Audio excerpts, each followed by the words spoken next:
warahmatullahi wabarakatuh.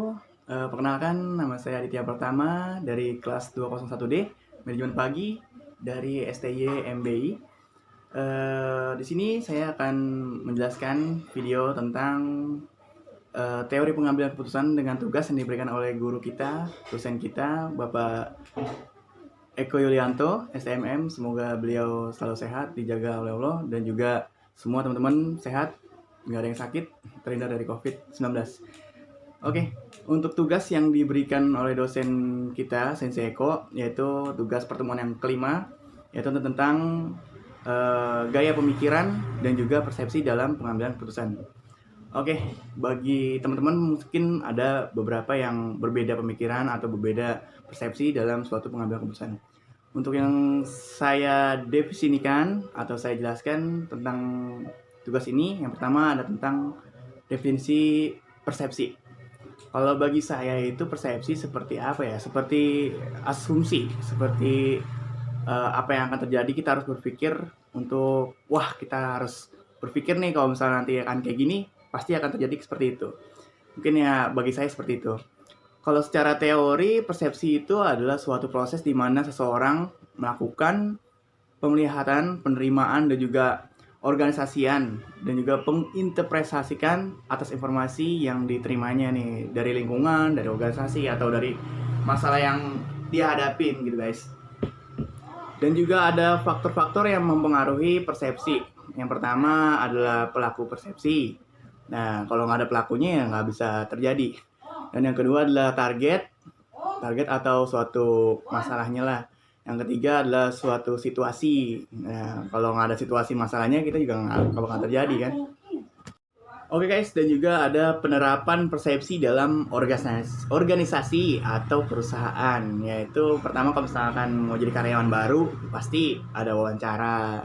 Ya kan, dimana wawancara itu penting buat mengenali sosok karyawan tersebut, karyawan yang baru yang mau dikerjakan. Maksudnya baru mau masuk kerja nih guys. Dan juga ada pengharapan kinerja, jadi bisa dilihat, wah nih bocah akan kayak gini kinerjanya, ya seperti tes psikotes lah guys.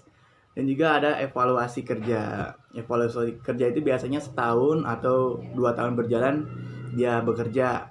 Bisa juga dalam reward atau ada audit untuk motivasi, untuk juga bisa membangkitkan ya inovasi motivasi bagi karyawan tersebut agar lebih baik lagi untuk kedepannya.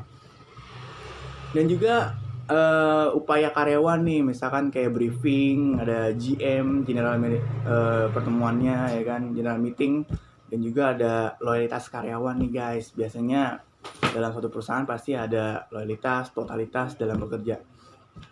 Dan juga ada pembentukan karakteristik dalam sisi perusahaan sendiri, karakteristik apa yang dijual, apa yang juga dimiliki oleh karyawan tersebut.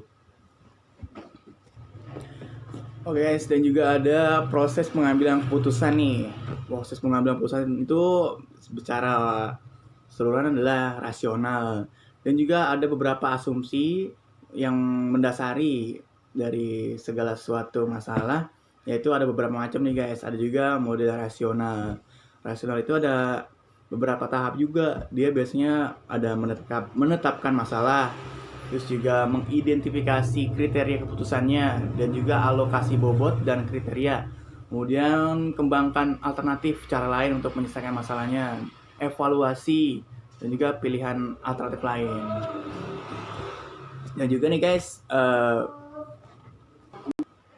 oke guys, dan juga ada perbedaan karakteristik individu yang mempengaruhi gaya pengambilan keputusan. Ini dia nih, gaya pemikiran, gaya pengambilan keputusan untuk suatu masalah atau suatu kasus nih guys. Jadi ada beberapa orang yang gaya stylenya tuh beda-beda, ya kan, karena orang juga beda-beda pemikirannya, sikapnya, sifatnya, wataknya nih guys. Yang pertama itu ada direktif. Dia itu orangnya yang rasional, toleransi rendah, efisien, dan juga logis biasanya guys. Dia mengambil keputusan tuh cepet, berorientasi jangka pendek, jadi nggak pakai lama, langsung aja sikat, langsung dia ngambil keputusan. Dan juga ada orang yang analitik nih guys. Dia orangnya lebih banyak informasi dan mencari cara lain atau cara-cara alternatif nih. Dia orangnya yang biasanya mungkin seperti orang memikirkan hal yang lain, dan juga pengambilan keputusannya agak cermat. Dan gue yang terakhir tuh ada orang yang berpikirnya konseptual. Konseptual itu biasanya orangnya pandangannya sangat luas, nih wawasannya luas nih guys, dan juga mempertimbangkan banyak alternatif. Mungkin dia banyak juga dari referensi-referensi, minta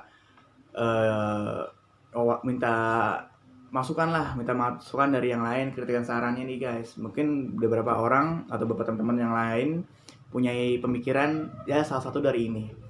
Oke, mungkin sekian dari saya untuk tugas yang kelima ini dari teori pengambilan keputusan. Semoga tugasnya baik, lancar, dan juga dapat nilai yang maksimal oleh dosen Eko Yulianto STMM. Oke guys, terima kasih. Wassalamualaikum warahmatullahi wabarakatuh.